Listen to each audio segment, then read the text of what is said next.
देखिए, आज का जो हमारा टॉपिक है अनुसूचित जातियों के लिए राष्ट्रीय आयोग, ठीक है, नेशनल कमीशन फॉर एससीज, ठीक है।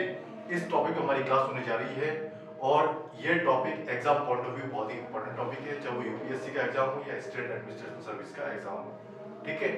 तो हमें इस वीडियो को आप एंड तक जरूर देखें। इस वीडियो में मैं आपको बहुत ही बारीकी से अच्छी तरह से विस्तृत डिस्क्रिमिनेशन के साथ आपको मैं ये समझाऊंगा, विस्तृत डिस्कस आपको करूंगा इस टॉपिक के ऊपर। सबसे पहले तो हमें ये देखना होगा कि हमें इस आयोग की आवश्यकता क्यों पड़ी, ठीक है। मतलब अनुसूचित जातियों के लिए राष्ट्रीय आयोग की आवश्यकता क्यों पड़ी गवर्नमेंट को कि इस आयोग की स्थापना की जाए, ठीक है। देखिए, जब हमारा देश आजाद हुआ था 1947 में, तब उस समय कई ऐसी कंडीशन थी, कई ऐसी जातिगत भेदभाव थे जिसके कारण लोगों को सही तरीके से न्याय में नहीं मिल पाता था। मतलब कास्ट बेस्ड डिस्क्रिमिनेशन था। तो इसको शॉर्ट आउट करने के लिए डॉक्टर भीमराव अंबेडकर ने हमारे भारतीय संविधान में कई ऐसे प्रोविजंस रखे, ठीक है। लेकिन इन प्रोविजंस से को सही अर्थ में लोगों तक पहुंचाने के लिए एक अलग आयोग की आवश्यकता होनी चाहिए, ऐसी जरूरत हमें महसूस हुई कि एक अलग आयोग की स्थापना की जाए, ठीक है। तो सन 1978 के अंदर नेशनल कमीशन फॉर एससीज, national commission for scheduled caste, इस आयोग की स्थापना हुई, ठीक है। और उन्होंने जातिगत भेदभाव को दूर करने के लिए बहुत से प्रयास किए। हमारे भारतीय संविधान में कई ऐसे प्रोविजंस रखे। अब देखिए, इस आयोग में एक अध्यक्ष होता है, स्पीकर होता है, और एक ही उपाध्यक्ष होता है, और 3 इसके मेंबर होते हैं, और इन सबकी नियुक्ति हमारे भारत के राष्ट्रपति द्वारा की जाती है, ठीक है। सारा कामकाज भारत के राष्ट्रपति द्वारा इनकी नियुक्ति की जाती है। फिर सब कुछ हैंडल ये अध्यक्ष, उपाध्यक्ष और मेंबर मिलकर इस आयोग को चलाते हैं, ठीक है। तो आगे हम इस वीडियो में, आज के इस वीडियो में विस्तृत अध्ययन इस टॉपिक के ऊपर करेंगे, नेशनल कमीशन फॉर एससीज, यानी अनुसूचित जातियों के लिए राष्ट्रीय आयोग, ठीक है। इस आयोग की क्यों आवश्यकता पड़ी, इस आयोग का क्या मीनिंग होता है, इस आयोग का क्या काम होता है, यह आयोग कैसे काम करता है, भारत के राष्ट्रपति ने इस आयोग को क्या शक्तियां दे रखी है, वो कौन कौन सी शक्तियां हैं, इन सब के बारे में हम डिटेल और विस्तृत चर्चा इस वीडियो में करेंगे। इसलिए इस वीडियो को आप एंड तक जरूर देखें, ठीक है फ्रेंड्स। आज का हमारा टॉपिक है अनुसूचित जातियों के लिए राष्ट्रीय आयोग, यानी नेशनल कमीशन फॉर एससीज, national commission for scheduled caste, ठीक है। इस टॉपिक पर हम चर्चा पॉइंट टू पॉइंट स्टडी करेंगे, पॉइंट टू पॉइंट हमारा अध्ययन होगा, ठीक है। तो ये जो टॉपिक है ये यूपीएससी और स्टेट एडमिनिस्ट्रेशन के जो एग्जाम है उसके पॉइंट ऑफ व्यू बहुत ही इंपॉर्टेंट है। स्पेशली यूपीएससी का जो एग्जाम है आईएएस, उसके हिसाब से बहुत ही इंपॉर्टेंट टॉपिक है, चाहे वो मेंस हो या प्री हो। तो आप लोग अच्छी तरह से फोकस करते हुए इस वीडियो को देखें, सुने और फिर आपकी तैयारी करें, ठीक है। तो इस टॉपिक पर हम चर्चा पॉइंट टू पॉइंट चर्चा होगी, बिंदुवार हमारी चर्चा होगी, ठीक है। तो हम स्टार्ट करते हैं अनुसूचित जातियों के लिए राष्ट्रीय आयोग। देखिए, इसमें सबसे पहला पॉइंट क्या है, राष्ट्रीय अनुसूचित जाति नहीं, राष्ट्रीय अनुसूचित आयोग एक संवैधानिक निकाय है। ये जो राष्ट्रीय अनुसूचित आयोग है ये क्या है, एक संवैधानिक निकाय है। संवैधानिक निकाय का मतलब है ये कॉन्स्टिट्यूशन के अकॉर्डिंग चलेगा, कॉन्स्टिट्यूशन के अकॉर्डिंग ये निकाय अपना काम करेगा, कॉन्स्टिट्यूशन के अकॉर्डिंग ये ऑर्गेनाइजेशन अपना काम करेगा। अब देखो, इसका गठन संविधान के आर्टिकल, जो हमारा भारतीय संविधान है उसके आर्टिकल 338 के द्वारा किया गया है। हमारा जो भारतीय संविधान में विभिन्न आर्टिकल है, भाग है, तो एक आर्टिकल है आर्टिकल 338, उसके तहत अनुसूचित जातियों के लिए राष्ट्रीय आयोग, ये राष्ट्रीय अनुसूचित जाति आयोग, इसकी स्थापना की गई है, ठीक है। अब देखिए अगला पॉइंट, दूसरी ओर अन्य राष्ट्रीय आयोग, दूसरी ओर हमारे अन्य राष्ट्रीय आयोग है, अन्य नेशनल ऑर्गेनाइजेशन है, नेशनल कमीशन है, वो कौन कौन से हैं, जैसे राष्ट्रीय महिला आयोग है नंबर 1, ठीक है, इसकी स्थापना की गई 1992 में। फिर है दूसरा राष्ट्रीय अल्पसंख्यक आयोग है, इसकी स्थापना की गई 1993 में। तीसरा है राष्ट्रीय मानव अधिकार आयोग, जिसके ऊपर हमारी डिटेल क्लास हो चुकी है और इसकी स्थापना हुई थी सन 1993 में। राष्ट्रीय बाल अधिकार संरक्षण आयोग, राष्ट्रीय बाल अधिकार संरक्षण आयोग की भी हमारी डिटेल क्लास हो चुकी है, इसकी स्थापना हुई थी सन 2007 में।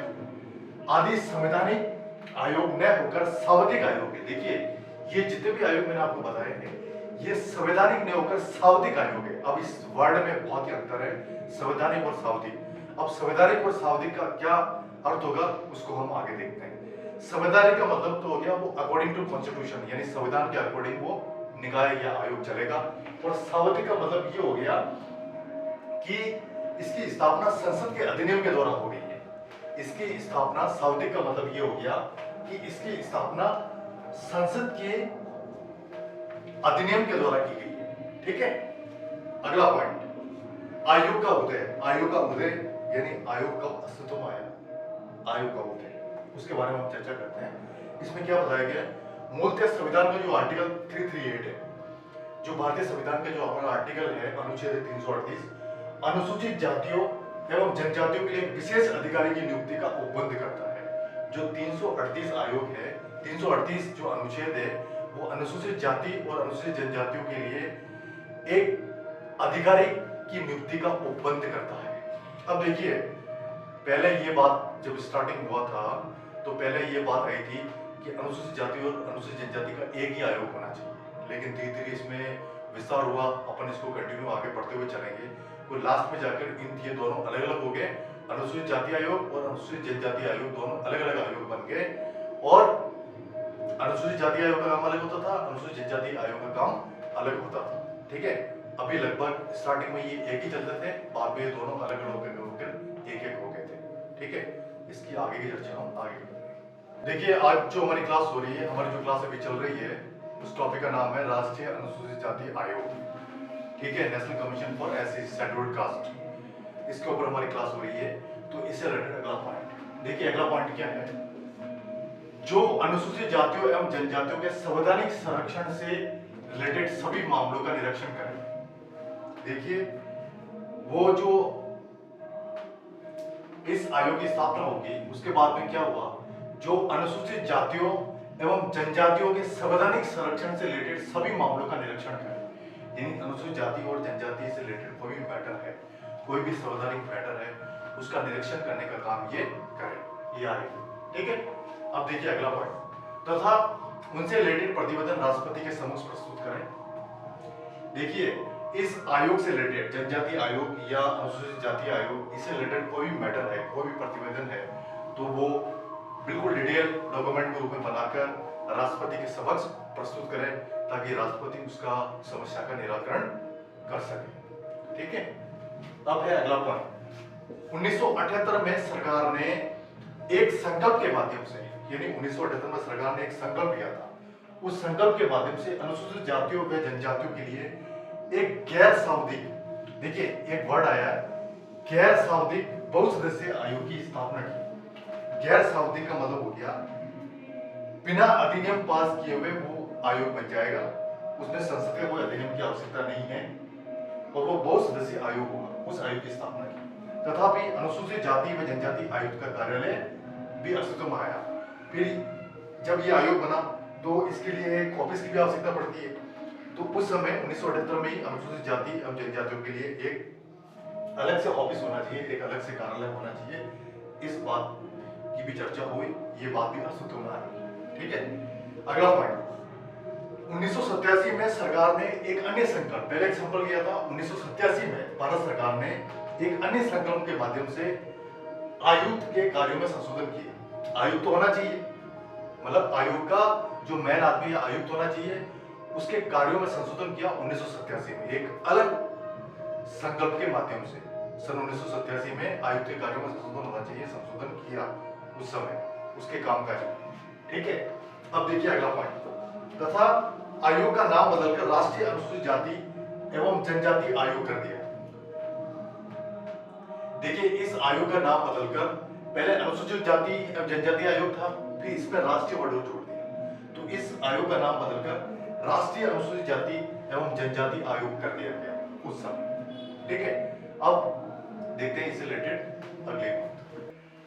देखिए हमारा टॉपिक चल रहा है राष्ट्रीय अनुसूचित जाति आयोग, यानी national commission for SC, national commission for scheduled caste. इस टॉपिक पर हमारी चर्चा हो रही है। इससे रिलेटेड अगला पॉइंट बहुत ही इंटरेस्टिंग टॉपिक है, एग्जाम पॉइंट ऑफ व्यू बहुत ही यूजफुल इंफॉर्मेशन इस वीडियो में आपको मिलेगी। इसलिए इस वीडियो को आप बहुत ही लगन से फोकस करते हुए पूरी कमिटमेंट पूरी एनर्जी के साथ देखें, ठीक है। तो अगला पॉइंट है हमारा, बाद में 1990 में 65वां संविधान संशोधन अधिनियम हुआ था। उसके द्वारा क्या हुआ था कि अनुसूचित जातियों व जनजातियों के लिए एक विशेष अधिकारी के स्थान पर एक उच्च स्तरीय बहुसदस्यीय राष्ट्रीय अनुसूचित व जनजाति आयोग की स्थापना की। देखिए, जब 1990 का 65वां संविधान संशोधन अधिनियम हुआ था, उस समय क्या हुआ था कि इस आयोग के स्थान पर एक उच्च स्तरीय बहुसदस्यीय राष्ट्रीय अनुसूचित जाति व जनजाति आयोग की स्थापना की। कब की? ये 1990 के 65वें संविधान संशोधन अधिनियम के द्वारा, ठीक है। ये बात आपको याद रखनी है। अगला पॉइंट, इसे संवैधानिक आयोग अनुसूचित जाति व जनजाति आयोग के स्थान साथ ही 1987 में सरकार द्वारा स्थापित आयोग का स्थान दिया। देखिए, जब एक राष्ट्रीय बहुसदस्यीय आयोग की स्थापना हुई 65वें संविधान संशोधन अधिनियम द्वारा 1990 में, तब क्या हुआ था कि इसे संवैधानिक आयोग अनुसूचित जाति व जनजाति आयोग के साथ 1987 में, यानी सरकार द्वारा स्थापित आयोग का स्थान आएगा।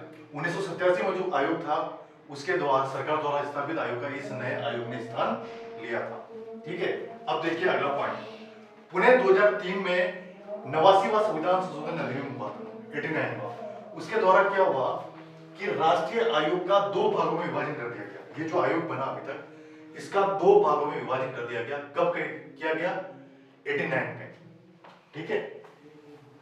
नहीं सॉरी, 89 में नहीं, 2003 के अंदर। 89 तो संविधान संशोधन अधिनियम हुआ था, इसके तहत इस आयोग को 2 भागों में विभाजित कर दिया गया। तो तथा राष्ट्रीय अनुसूचित आयोग, पहला तो नाम हो गया राष्ट्रीय अनुसूचित आयोग, 2 भागों में विभाजित। यहाँ तो पहला तो हो गया राष्ट्रीय अनुसूचित आयोग, ये हुआ था हमारे भारतीय संविधान के आर्टिकल 338 के अकॉर्डिंग। दूसरा हुआ राष्ट्रीय अनुसूचित जाति अनुसूचित जनजाति आयोग, ठीक है। ये भी हुआ था हमारे संविधान के आर्टिकल 338 के अकॉर्डिंग। 2 नए आयोग बना दिए गए, ठीक है। दोनों भारतीय संविधान के आर्टिकल 338 के अकॉर्डिंग ही बने थे नए आयोग। अब देखिए आगे सन 2004 में क्या हुआ था, प्रत्येक राष्ट्रीय अनुसूचित जाति आयोग अस्तित्व में आया, यानी 2 आयोग बना दिए गए। तो 2004 में अलग से राष्ट्रीय अनुसूचित जाति आयोग हमारे अस्तित्व में आया कि आयोग अलग हो गया। अब इस आयोग का कामकाज अलग होगा और इसमें जो भी इसके अध्यक्ष है या उपाध्यक्ष है, जो मेंबर है, वो अलग बनेंगे, ठीक है। अब इससे रिलेटेड आगे हम देखते हैं। अब देखिए अगला पॉइंट, ठीक है। अगला पॉइंट क्या है? आयोग में एक अध्यक्ष, ये जो आयोग तो बन चुका है, ये बात कंफर्म होगी कि एक प्रत्येक आयोग बन चुका है। अब इस आयोग की स्थापना हो चुकी है। अब इस आयोग में एक अध्यक्ष होगा, एक उपाध्यक्ष होगा और 3 सदस्य होंगे। ये सारे लोग मिलकर इस आयोग को चलाएंगे और इनकी नियुक्ति हमारे भारत के राष्ट्रपति द्वारा की जाती है, ठीक है।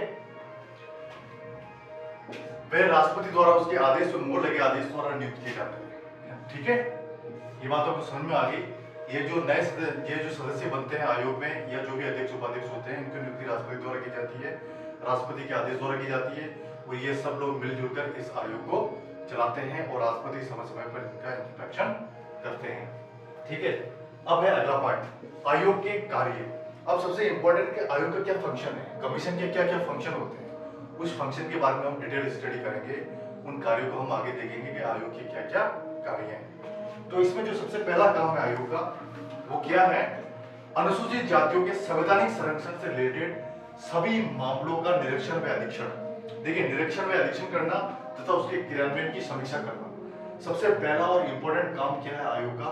अनुसूचित जातियों के संवैधानिक संरक्षण से रिलेटेड, अनुसूचित जातियों को जो संविधान में जो भी बातें अनुसूचित जातियों के लिए कही गई है, जो भी अधिकार अनुसूचित जातियों को संविधान में मिला हुआ है, इससे रिलेटेड कोई भी मैटर हो, उसका निरीक्षण और अधीक्षण करना। अधीक्षण का मतलब बारीकी से जांच करना तथा उसके क्रियान्वयन, वो इम्प्लीमेंट हो रहा है नहीं हो रहा है, उसकी भी समीक्षा करना, ये इस आयोग का काम होगा। अगला काम सेकंड, अनुसूचित जातियों के हितों का उल्लंघन करने वाले, भाई अनुसूचित जातियों के किसी भी प्रकार का हित के लिए जो भी कानून बना हुआ है भारतीय संविधान में, उस हित का कोई उल्लंघन तो नहीं हो रहा है या कोई मैटर तो नहीं सामने आ रहा है, उसकी जांच पड़ताल और सुनवाई करने का काम भी यह आयोग करेगा, ठीक है। अगला पॉइंट, अनुसूचित जातियों के समाजार्थिक अनुसूचित जातियों को समाज में किस तरह से आर्थिक लाभ दिया जाए, आर्थिक विकास से रिलेटेड योजनाएं जो बनी हुई हैं उनके निर्माण के समय सहभागिता निभाना व उचित परामर्श देना। यानी अनुसूचित जातियों के आर्थिक विकास के लिए जो भी गवर्नमेंट की योजनाएं बनी हुई है या भारतीय संविधान के अकॉर्डिंग वो रोटेट हो रही है या नहीं हो रही है, उसकी समीक्षा करना या उसको उचित परामर्श देना, ये काम भी राष्ट्रीय अनुसूचित जाति आयोग करेगा।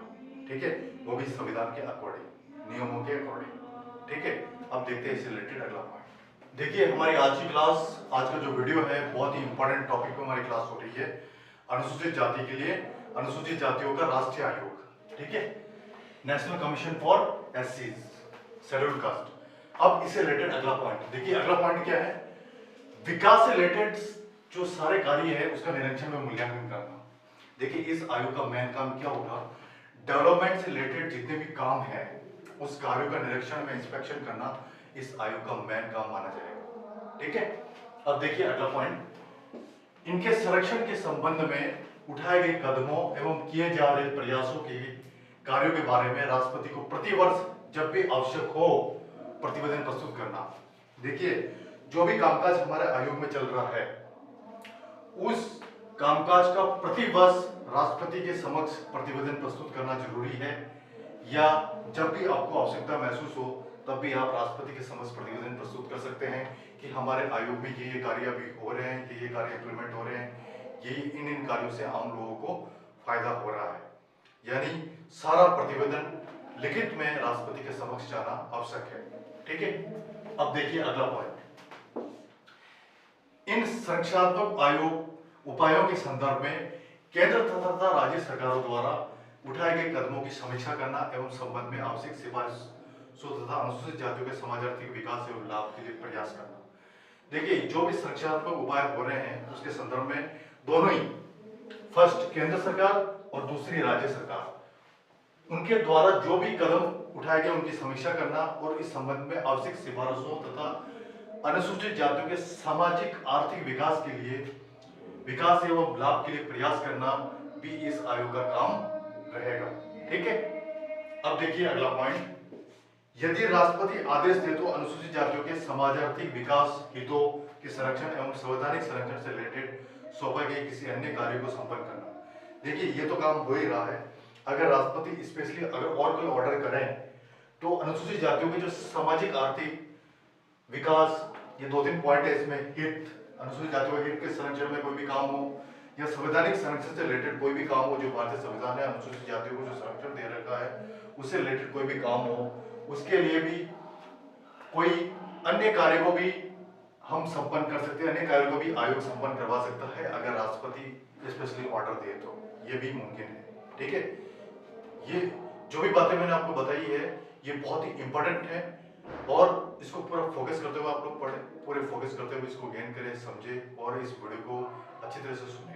ठीक है, अब इससे रिलेटेड अगला, ठीक है, आज का हमारा बहुत ही इंपॉर्टेंट टॉपिक चल रहा है, बहुत ही इंपॉर्टेंट टॉपिक पे हमारा डिस्कशन हो रहा है, राष्ट्रीय अनुसूचित जातियों का आयोग। ठीक है, नेशनल कमीशन फॉर एससी, यानी अनुसूचित जातियों के लिए राष्ट्रीय आयोग। ठीक है, अब देखिए इसमें आयोग का प्रतिवेदन, आयोग का प्रतिवेदन का मतलब ये हो गया कि आयोग अपना प्रतिवेदन प्रस्तुत करता है हर बार। तो इसमें क्या बताया गया है कि आयोग जो अपनी वार्षिक रिपोर्ट है, जो एनुअल रिपोर्ट है, वो राष्ट्रपति को प्रस्तुत करता है। आयोग हर बार, हर ईयर राष्ट्रपति को अपनी एनुअल रिपोर्ट देता है, प्रस्तुत करता है राष्ट्रपति के सामने। अब देखिए वह जब भी उचित समझे अपनी रिपोर्ट दे सकता है। देखिए आयोग जब भी उचित समझे अपनी रिपोर्ट दे सकता है, लेकिन वर्ष में एक बार तो आयोग राष्ट्रपति के समक्ष अपनी रिपोर्ट प्रस्तुत करता ही करता है कि आयोग में पूरे वर्ष में ये काम हुए, ये प्रॉब्लम्स आई, इन प्रॉब्लम्स का निराकरण हुआ या नहीं हुआ, सारे कामकाज का विस्तृत ब्यौरा राष्ट्रपति के समक्ष रखता है एनुअली। ठीक है, और इसे संदर्भ एनुअली नहीं रखे तो जब भी उचित समझे आयोग तब भी वो राष्ट्रपति के सामने रख सकता है। ठीक है, अब देखिए अगला पॉइंट, राष्ट्रपति इस रिपोर्ट को रिलेटेड राज्यों के राज्यपालों को भी भेजता है। राष्ट्रपति के पास जब ये रिपोर्ट जाती है आयोग की, तो राष्ट्रपति इस रिपोर्ट को क्या करता है, उससे रिलेटेड राज्यों के राज्यपालों को भेजता है ना। हर स्टेट में एक राज्यपाल होता है जो संवैधानिक प्रधान होता है स्टेट का। उन राज्य के राज्यपालों को वो राष्ट्रपति अपनी रिपोर्ट भेजता है रिलेटेड राज्यों को। अब देखिए अगला पॉइंट, जो उसे राज्य के विधानमंडल के समक्ष रखवाएगा। राज्यपाल क्या करेगा, उस रिपोर्ट को, जो हर एक राज्य में एक विधानमंडल होता है, विधानसभा होती है, या किसी कहीं विधान परिषद भी होता है, उसके समक्ष उस रिपोर्ट को रखवाएगा। वहां पर विधानमंडल में इस बारे में चर्चा होगी। अब देखिए अगला पॉइंट, राष्ट्रपति किसी राज्य सरकार से रिलेटेड किसी आयोग की रिपोर्ट को भी राज्य के राज्यपाल के पास भेजते हैं। देखिए राष्ट्रपति किसी राज्य सरकार से रिलेटेड किसी आयोग की रिपोर्ट को भी राज्य के राज्यपाल के पास भेजते हैं। राष्ट्रपति का यह भी काम होता है, ठीक है। अब देखिए अगला पॉइंट, राज्यपाल इसे आयोग की सिफारिशों पर की गई कार्रवाई का उल्लेख करते हुए ज्ञापन के साथ राज्य विधानमंडल के सापेक्ष करते हैं। राज्यपाल के पास ये रिपोर्ट जाती है तो राज्यपाल क्या करता है कि आयोग की सिफारिशों पर की गई कार्रवाई का उल्लेख करते हुए ज्ञापन देते हुए राज्य विधानमंडल के सापेक्ष रखते हैं। सारी रिपोर्ट जो राज्य के विधानमंडल होता है या विधानसभा होती है, जो विधानसभा सत्र चलता है, उस समय राज्य विधानसभा में ये रिपोर्ट प्रस्तुत की जाती है और फिर राज्य विधानसभा इस रिपोर्ट की देखरेख करता है, वो आगे कार्रवाई करता है। अब इससे रिलेटेड अगला पॉइंट देखिए, आज का जो हमारा टॉपिक है अनुसूचित जातियों के लिए राष्ट्रीय आयोग, ठीक है। इससे रिलेटेड अगला पॉइंट देखिए, अगला पॉइंट क्या है, जो ज्ञापन दिया गया था उस ज्ञापन में ऐसे किन्हीं सिफारिशों को स्वीकार नहीं किए जाने के कारण होने चाहिए, है ना।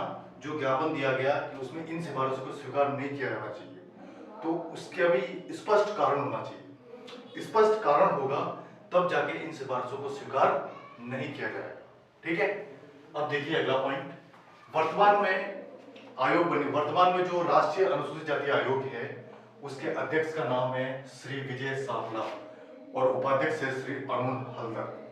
जो हमारे देश के पूर्व राष्ट्रपति है, अभी वर्तमान में जो राष्ट्रपति है वो द्रौपदी मुर्मू है, श्रीमती द्रौपदी मुर्मू है। और इससे पहले जो हमारे राष्ट्रपति थे श्री रामनाथ कोविंद, उनके द्वारा ही अपॉइंटमेंट किया गया था, जो अभी तक चल रहा है, ठीक है। और सदस्य जो है राष्ट्रीय अनुसूचित जाति आयोग में, नेशनल कमीशन फॉर एससीज में जो सदस्य हैं वो है श्री सुभाष रामनाथ पारदी और डॉक्टर अंजू बाला, ठीक है। और इसका जो मुख्यालय है वो नई दिल्ली में स्थित है। नई दिल्ली हमारे भारत की राजधानी भी है, केंद्र शासित प्रदेश भी है और सारा पॉलिटिकल एजेंट भी है। अब देखिए आयोग की शक्तियां, आयोग को चलाने के लिए, रोटेट करने के लिए आयोग को शक्तियां दी जाती है। इस आयोग की क्या क्या शक्तियां, नेशनल कमीशन फॉर एससीज की क्या क्या शक्तियां हैं, उन शक्तियों के बारे में हम विस्तार से चर्चा करेंगे, ठीक है। अब देखिए आयोग को अपने कार्य को संपन्न करने के लिए शक्तियां प्रदान की गई है, ठीक है। आयोग को अपने काम को कंप्लीट करने के लिए विभिन्न शक्तियां प्रदान की गई है। उन शक्तियों के बारे में डिटेल डिस्कस हम करेंगे। तो इसमें जो सबसे पहली शक्ति है वो क्या है, 2018 तक आयोग से अपेक्षा की जाती थी, यानी सन 2018 तक आयोग से अपेक्षा की जाती थी कि वह अन्य पिछड़ा वर्ग ओबीसी अदर बैकवर्ड क्लास के लिए उसी प्रकार कार्य करता रहे। उसे इस दायित्व से 102वें संशोधन अधिनियम 2018 द्वारा मुक्त कर दिया गया। देखिए अन्य पिछड़ा वर्ग के लिए भी वो काम करता रहे आयोग। इस दायित्व से 102वां जो संविधान संशोधन अधिनियम हुआ था उसके द्वारा इसको बिल्कुल ही मुक्त कर दिया गया। अब देखते हैं इससे रिलेटेड अगला पॉइंट। देखिए आज की हमारी जो क्लास हो रही है national commission for SC scheduled caste, इससे रिलेटेड अगला पॉइंट क्या है,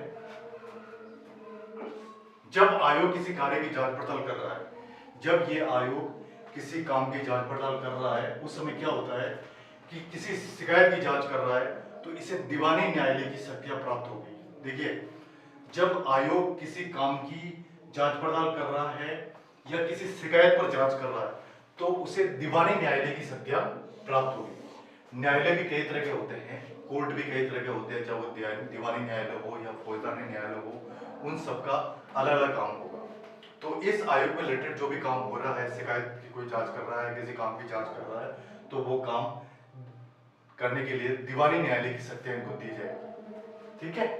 अब देखिए अगला पॉइंट, जहां याचिका दायर की जाती है, याचिका का मतलब रेट, इसमें कहता रेट बन गया था ना, इसमें ये रेट लगाई वो रेट लगाई, तो जहां याचिका दायर की जा सकती है तथा विशेषकर निम्न मामलों में, देखिए याचिका कहां का दायर की जा सकती है और किन मामलों में दायर की जा सकती है आयोग के अंदर, वो अपन देखते हैं स्टेप बाय स्टेप।